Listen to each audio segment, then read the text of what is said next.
Assalamualaikum warahmatullahi wabarakatuh. Nama saya Azka Nurul Hidayah, saya dari kelas 12 MIPA 1. Di sini saya ingin mempresentasikan tentang konfrontasi antara Malaysia dan Indonesia. Pertama yaitu latar belakang terjadinya peristiwa konfrontasi antara Malaysia dan Indonesia. Pada tahun 1961, Kalimantan dibagi menjadi 4 administrasi. Kalimantan itu sebuah provinsi di Indonesia, terletak di selatan Kalimantan. Di utara adalah Kerajaan Brunei dan 2 koloni Inggris, Sarawak dan Borneo Utara, kemudian dinamakan Sabah.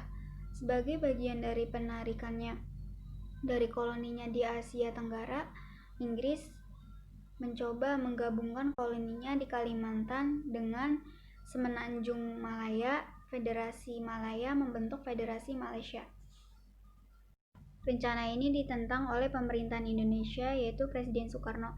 Dia berpendapat bahwa Malaysia hanya sebuah boneka Inggris dan konsolidasi Malaysia hanya akan menambah kontrol Inggris di kawasan ini sehingga mengancam kemerdekaan Indonesia. Filipina dan Indonesia resminya setuju untuk menerima pembentukan Federasi Malaysia apabila di daerah yang hendak dilakukan dekolonial memilihnya dalam sebuah referendum yang diorganisasi oleh PBB. Malaysia melihat pembentukan federasi ini sebagai masalah dalam negeri tanpa tempat untuk turut campur orang luar, tetapi pemimpin Indonesia melihat hal ini sebagai persetujuan Manila yang dilanggar dan sebagai bukti kolonialisme dan imperialisme Inggris. Demonstrasi anti-Indonesia di Kuala Lumpur yang berlangsung tanggal 17 September 1963 berlaku ketika para demonstran yang sedang memuncak marah terhadap Presiden Soekarno yang melancarkan konfrontasi terhadap Malaysia dan juga karena serangan pasukan militer tidak resmi Indonesia terhadap Malaysia. Ini mengikuti pengumuman Menteri Luar Negeri Indonesia, Subandrio, bahwa Indonesia mengambil sikap bermusuhan terhadap Malaysia pada 20 Januari 1963. Percobaan sukarelawan Indonesia mulai memasuki Sarawak dan Sabah untuk menyebar propaganda dan melaksanakan penyerangan dan sabotase pada 12 April berikutnya. Soekarno yang murka karena hal itu mengetuk tindakan demonstrasi anti-Indonesia yang menginjak-injak lambang negara Indonesia dan ingin membalas dendam dengan melancarkan gerakan yang terkenal dengan nama Ganyang Malaysia. Dukungan terhadap gerakan Gayang Malaysia. Sejak demonstrasi anti-Indonesia di Kuala Lumpur, di mana para demokrat menyerbu gedung KBRI, merobek-robek foto Soekarno, membawa lambang negara Garuda Pancasila ke hadapan Tengku Abdul Rahman, Perdana Menteri Malaysia saat itu, dan memaksanya untuk menginjak Garuda. Howard Jones, Duta Besar Amerika Serikat saat itu melaporkan kepada Washington bahwa ia bertemu Soekarno. Saat itu Soekarno marah besar, tidak ada lagi pertukaran salam, tidak ada basa-basi. Howard Jones menyatakan simpatinya, tetapi ia menekankan bahwa Indonesia tak mengandalkan bantuan Amerika Serikat jika Soekarno ingin melakukan balas dendam. Sementara itu, TNI Angkatan Darat terpecah, yaitu Jenderal Ahmad Yani yang tidak bersedia mengerahkan pasukannya untuk menyerbu Malaysia karena tidak merasa tentara Indonesia cukup siap untuk menghadapi Malaysia yang dibelakangi oleh Inggris. Namun, Jenderal Ahmad Yani Nasution tidak setuju untuk mengganyang Malaysia karena ia khawatir isu Malaysia akan ditunggangi oleh PKI untuk memperkuat posisinya di peraturan politik di Indonesia. Nah, pada saat itu, PKI merupakan pendukung terbesar gerakan mengganyang Malaysia yang dianggap antek neokolonialisme dan imperialisme. Namun, pertimbangan PKI ini bukan didasarkan sekedar idealisme. PKI berusaha membangkitkan semangat nasionalisme Indonesia dan menempatkan PKI sebagai gerakan nasionalis yang lebih nasionalis daripada tentara untuk memperkuat posisinya dalam peraturan politik di Indonesia. Yang saat itu berpusat pada Soekarno, tentara, dan PKI. Melihat dukungan tentara yang setengah-setengah, Soekarno kecewa, padahal ia ingin sekali mengganyang Malaysia sejak saat itulah. Pada saat itu. Nah, sejak saat itulah hubungan Soekarno dan PKI bertambah sangat kuat. Apalagi setelah tentara sendiri mengalami kegagalan dalam operasi gerilya di Malaysia. Nah, penyebab kegagalan itu bukan karena tentara Indonesia yang tidak berkualitas, namun para pemimpin TNI Angkatan Darat di Indonesia, di Jakarta, lebih spesifik di Jakarta, tidak tertarik untuk mengeskalasi konfrontasi. Nah, lalu kita harus memerhatikan secara seksama jalur pemikiran pemimpin para Angkatan Darat pada saat itu. Mereka menghadapi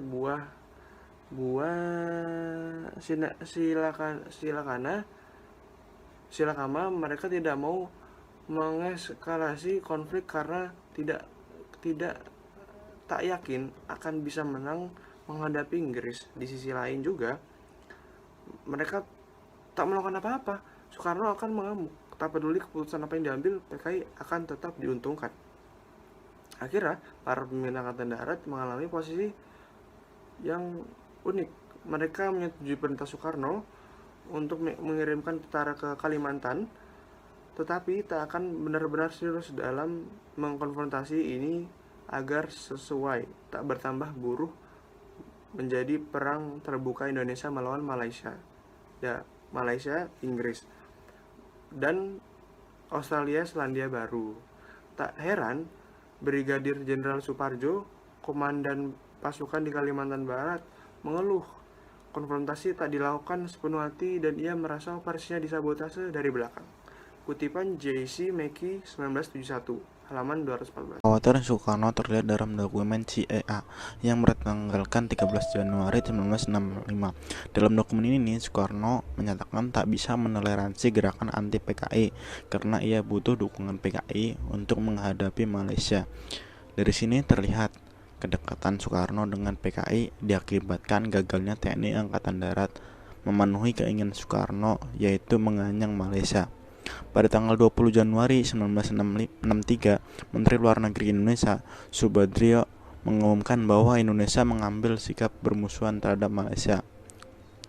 Lalu, 12 April, sukarelawan Indonesia mulai memasuki Sarawak dan Sabah untuk menyebar propaganda dan melaksanakan penyerangan dan sabotase.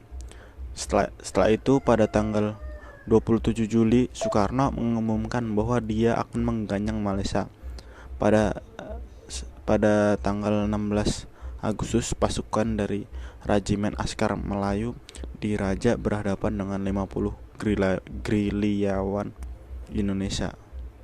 Meskipun Filipina tidak ikut serta dalam peperangan, tetapi ia melakukan hubungan diplomasi dengan Malaysia. Federasi Malaysia resmi dibentuk pada tanggal 16 September tahun 1963. Pada saat itu, Brunei Darussalam menolak untuk bergabung, dan Singapura memutuskan untuk keluar di kemudian harinya. Ketegangan berkembang antara kedua belah pihak. 2 hari kemudian, terjadi kerusuhan dengan membakar gedung kedutaan Britania di Jakarta.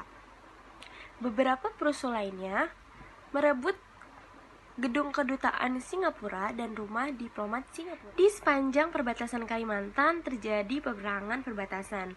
Pasukan Indonesia dan pasukan tak resminya itu mencoba untuk menduduki Sarawak dan Sabah tanpa hasil.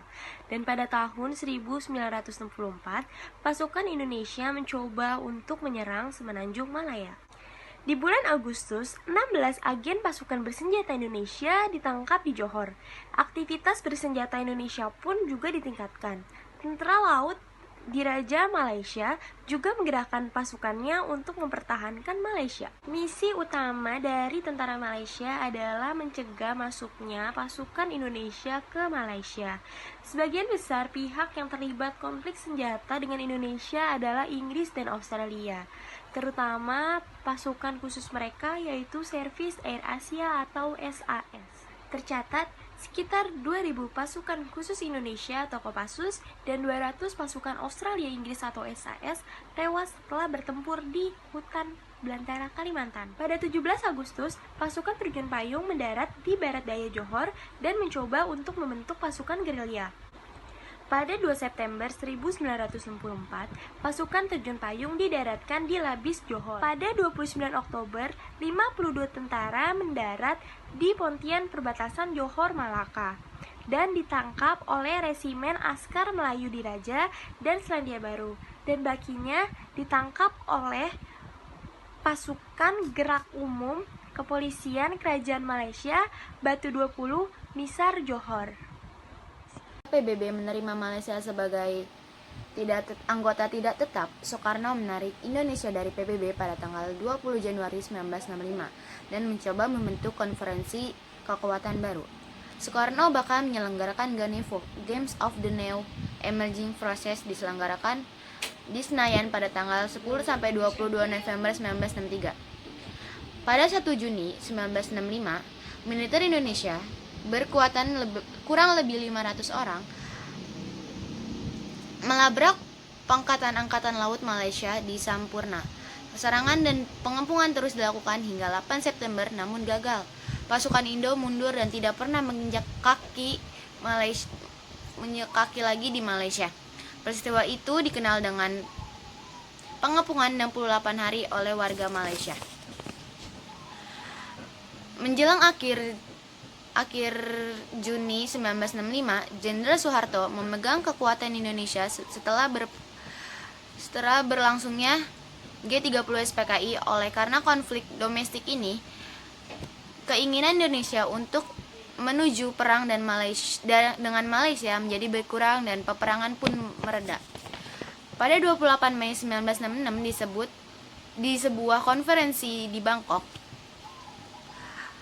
Kerajaan Malaysia dan pemerintah Indonesia mengumumkan penyelesaian konflik kekerasan berakhir bulan Juni dengan perjanjian dan perdamaian ditandatangani pada 11 Agustus dan diresmikan pada 2 hari kemudian.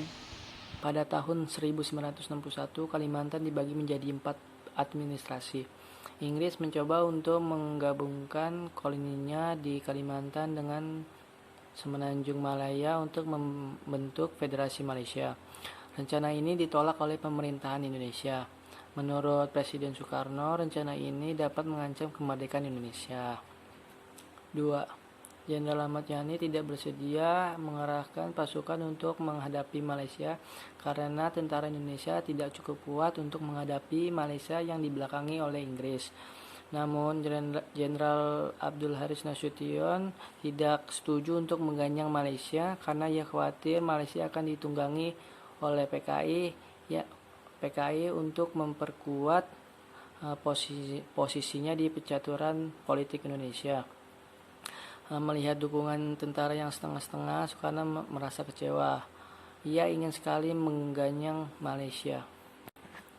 3. Pada tanggal 27 Juli, Soekarno mengumumkan bahwa dia akan mengganyang Malaysia. Saran. Dari peristiwa ini kita dapat mengetahui bagaimana perjuangan bangsa Indonesia dalam mempertahankan wilayahnya dan bagaimana penghormatan mereka pada lambang negara saat itu. Sehingga sebagai generasi bangsa seharusnya lebih menghargai dan memahami lambang negara kita tercinta, dan kita harus melestarikan budaya kita agar tidak mudah diklaim oleh negara lain. Terima kasih.